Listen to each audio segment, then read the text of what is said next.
studying psychology for 5 years. 3 of them being at university, about to go in my 4th year, and I've healed 5 diagnoses myself without medication.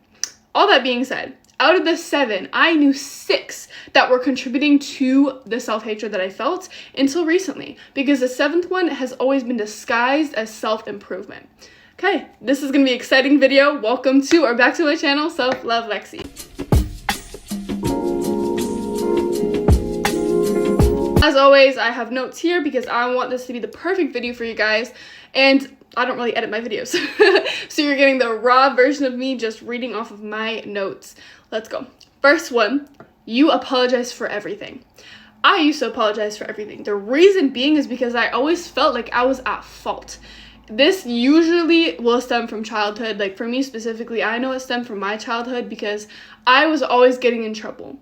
I always felt misunderstood, and because of that, I overcompensated by apologizing a lot. I also was a very, very big people pleaser, so I was just apologizing for everything. I mean, if I was breathing too loudly, I would apologize. So if you apologize for everything, this could look like you apologizing for over texting, apologizing for taking up time, accidentally bumping into people. You apologize for the small stuff, and you make yourself smaller when you apologize. The thing is, when you say sorry to somebody else, we think it's like a nice gesture. But when you overuse the term sorry, it just kind of becomes meaningless when there's an actual situation where you could be at fault. And it's also annoying. As a person who's been on the receiving side and has been the one doing it, I can tell you it is frustrating. And it just exudes insecurity.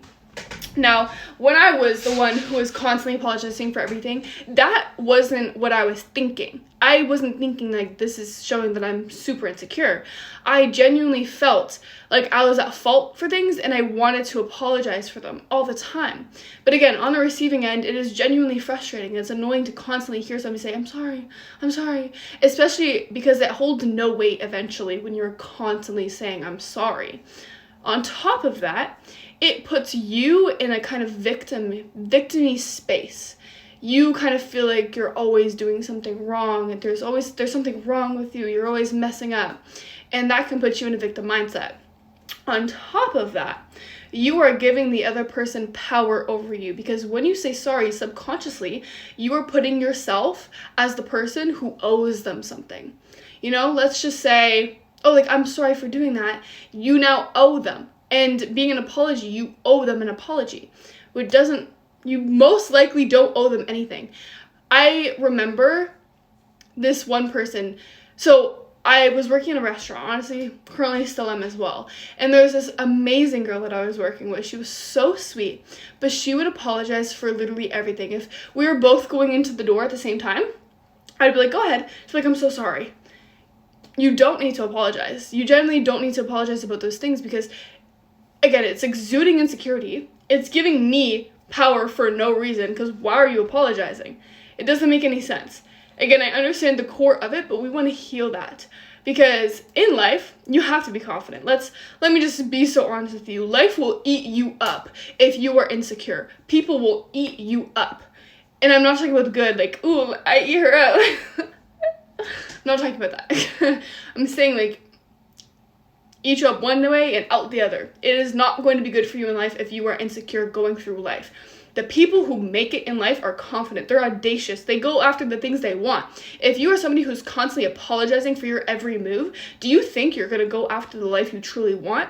Or are you going to apologize for being a burden? Because if you actually go after your true desires, you're going to be in alignment with your life. And when you're in alignment with your life, you show people magnetism. You show people light. And that makes people insecure.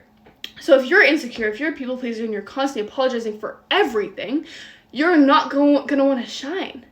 You're going to want to dim yourself. And we don't do that here. We shine. Second point. You can't take a compliment. Oh my goodness. I was so bad at this, guys.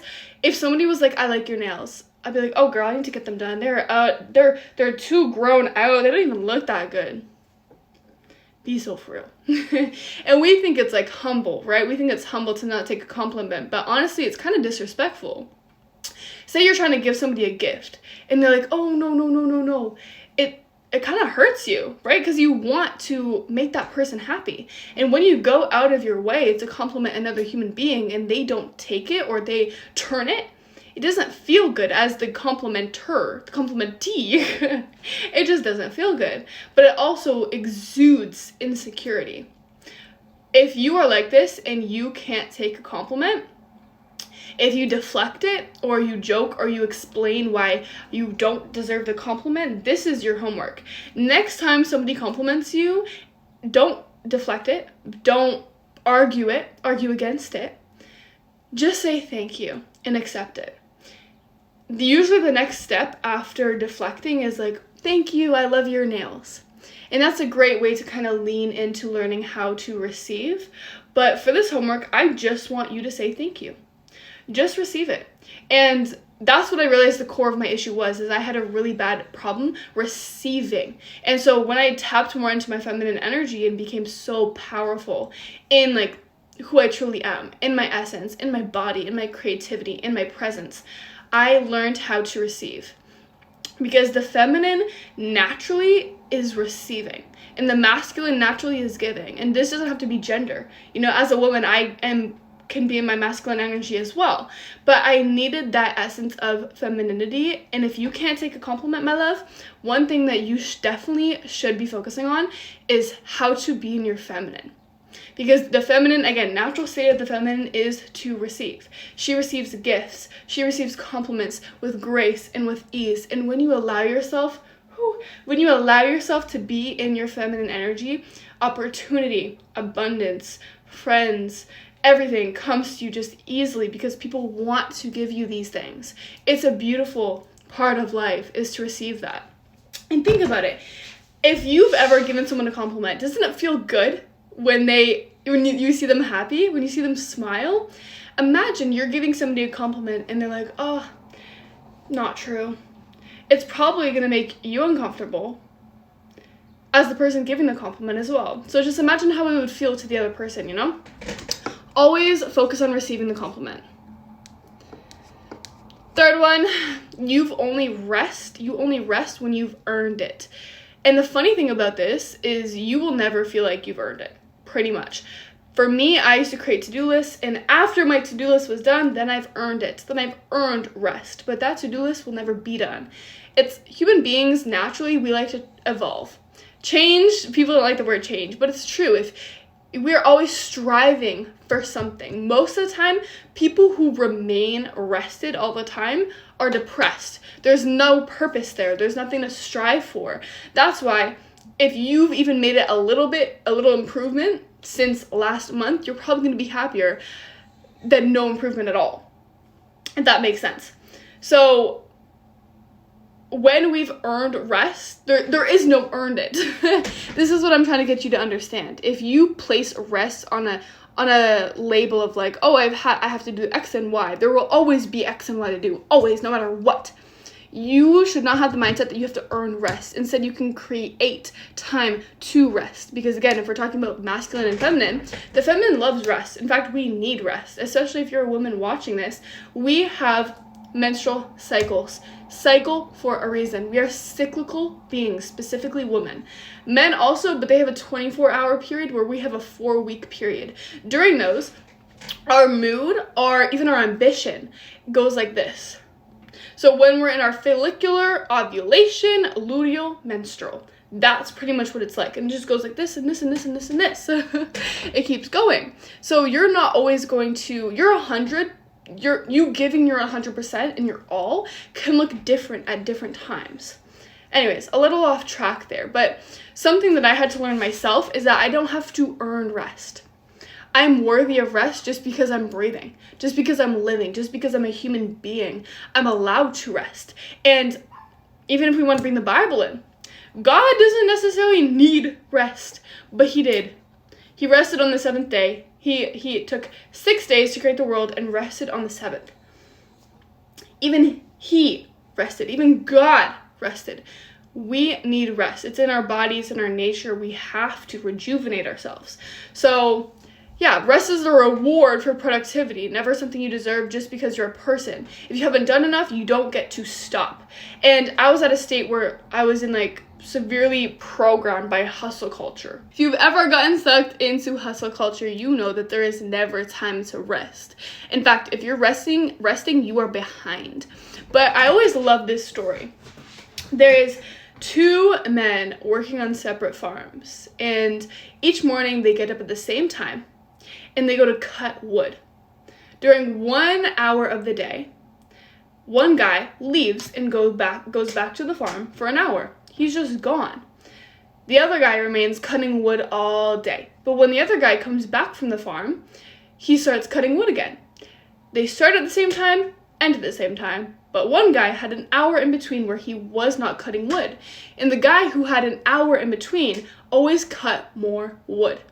The other guy finally so fed up with this because he had always been cutting wood at the same time every single day, more than the other guy, had asked the other guy, "What are you doing? How are you always cutting more wood? Where are you going in that hour?" The other guy said, "I'm just sharpening my axe." That story changed my freaking life. Changed my life.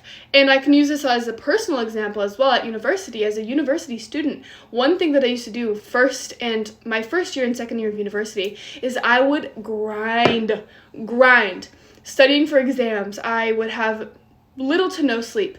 I love going to the gym. I've been going to the gym since I was around 12, 15 years old. And so I've been going to the gym consistently for 5 to 7 years. During exam season, I would stop going to the gym because I would just be so focused on my grades. I would spend every single hour of the day studying. I would pull all-nighters studying. Then something happened third year where I was really stepping into healing my nervous system. And I would go to the gym. I had slow mornings and slow evenings. I would set time periods where I would study maybe 1 hour to 2 hours every single day, but I started like a month ahead. And I got way better grades than first and second year of university because I was sharpening my axe. And that's the difference. When you actually allow yourself to rest, you're going to be much more productive than if you were to constantly hustle that you're not going to do as much. And this has so much to be said about energy, right? The energy that you're in. If you are in the energy of burnout and depletion, your work is going to show that to you. It's going to prove that to you. Anyways, I have a little to no time left, so I'm just going to kind of speed run the rest of the points. You're kind to everybody except yourself. So you would never speak to a friend the way you speak to yourself, ever. But you still speak to yourself like that. And I actually made a video today on Instagram and TikTok. And I'm starting a new series called How to Love Yourself. I had an original series called How to Not Hate Yourself. And in that series, I would take 3 main points and just kind of touch the surface of each of them and just say them. In this new series, How to Love Yourself, I take 1 point and dive deep into it. And this point was, give yourself the love that you didn't receive as a child, but needed to receive. And for me, that was safety. I had never really felt safe in my body, in my environment as a child, because I was always living in survival mode. And something that I do now is I create a beautiful sanctuary within myself and around me. So an example that I provided in the video was when I was younger and I'd make a mistake, I would say to myself, "You're such an idiot. Like, why would you do that? You're genuinely stupid." Versus now, if I make a mistake, I will always say to myself, "Look, you've made a mistake." So acknowledging the mistake, because we're not like delusional in the sense that it's going to hurt us in the future. We're delusional in the sense that we think everything's going to work out for us, but not that we're ignoring the habits and the bad things that we've done, because we like to take the lessons. We sit in the pain, okay? So acknowledging the mistake that I made, even apologizing for it if I need to, and then saying to myself, "Look, I still love you. I still love you regardless. I love you unconditionally. You are still so worthy. You are still so loved. Just now, we learned something, and that's great." And that is genuinely how I speak to myself. So I'm so kind to myself because this is the body I get to live in every day. And it could either be hell or heaven in your own mind. Next one. You abandon yourself the second somebody needs something. I used to do this constantly. So for example, if I'm in high school and I'm exhausted after a full day and I made a plan, okay, I'm going to go home and I'm gonna eat food, and then I'm gonna take a nap. And I'm looking forward to that. And then my friend comes to me and said, hey, do you want to go to the mall after school? I will completely abandon my needs to go to the mall. But that's so unfair to the other person because you are not showing up for yourself. You're not showing up for yourself, but you're also putting yourself in a situation where you could feel resentful against the other person because you were unable to set boundaries. So your plans, your boundaries, your no, all negotiable. That is not how we should run things around here. Around here, we set boundaries with love and compassion, okay? Setting boundaries is a whole nother video. I'm pretty sure that I have a video on setting boundaries. So, yeah. Next one, you sabotage right when things are going well. This is a crazy one to talk about. I have this analogy. I didn't create this analogy. This creator named Alexis created this analogy called the rubber band effect. So we have rubber bands in our life that are for everything. So our happiness level is a rubber band. The capacity we can hold for money is a rubber band. So say your whole life you've been super unhappy. And all of a sudden, things just start working out. You're not used to that level of happiness. And unfortunately, our nervous system recognizes safety with familiarity. So this is why people who've always experienced violence in relationships will go back to people or keep repeating the same loop of violent partners. Because it may be very logical that that's not good for you, but your nervous system, again, associates that with safety because it's familiar to you. So if you're always used to stress and sadness in your life and all of a sudden things are peaceful, things are calm and things are going well, your subconscious mind and your nervous system will literally sabotage that state because it wants you to feel safe again. And again, safety is associated with familiarity. So one way to kind of combat that is if you feel yourself going back, say you're having like a super happy period in your life and you feel yourself getting sad again. The way to do that is kind of stretch your rubber band by staying in that moment of happiness. Like, this is something I will genuinely do. I'm not even kidding. I will go in my shower and I will generate feelings of happiness and abundance the whole time. And I will hold it and I'll smile and I'll squeal and I'll hug myself. Because I want to maintain that frequency. I want to maintain that level of stretching my rubber band to be able to hold the capacity of feeling good, hold the capacity of abundance. Next one, last one, but definitely not least, you are waiting to become someone you can finally love. Woo! I'll say it again. You're waiting to become somebody to finally love. And I've seen this in myself. I've seen this in my clients. I've seen this in my mother and my sister. We all have, I'm forgetting the terms. We all have terms to when we can truly feel happy. I've had clients say, well, I'll be happy when the perfect guy comes into my life. Another client said, well, I'll be happy when I get this dream job. The interesting thing about this is you will get that dream job, but then something else you will need to make you happy because, again, familiarity, similarity. Happiness is a choice. People hate when I say it, but it's true. You can go through the worst thing in your life and still remain optimistic. Not saying it's easy, but it's possible. So happiness is a choice that you get to decide to do. You're waiting to lose 10 pounds before wearing a bikini, and you're just pushing back your level of happiness, and it's never going to stop. You're going to be constantly pushing it back. One thing, for example, that someone that I love dearly told me, they felt like they needed to lose 10 pounds before starting to go in the gym because they felt so insecure about their body. And that's the thing. If that person had went to the gym, they would have lost 10 pounds. We are pushing back our level of abundance, our happiness, our magnetism, and we're basically giving power to something outside of us. True self-love comes when you take radical acceptance for everything. I'm happy no matter what. Obviously, I have moments where I'm sad, but it doesn't mean I can't go back to my normal state, equilibrium of happiness. Things happen in my life and I feel it. I feel the emotions. I feel pain. I feel guilt. I feel all those things. I don't suppress it. I genuinely feel it. But because I allow myself to feel those, I allow myself to go back to the normal state of peace and happiness.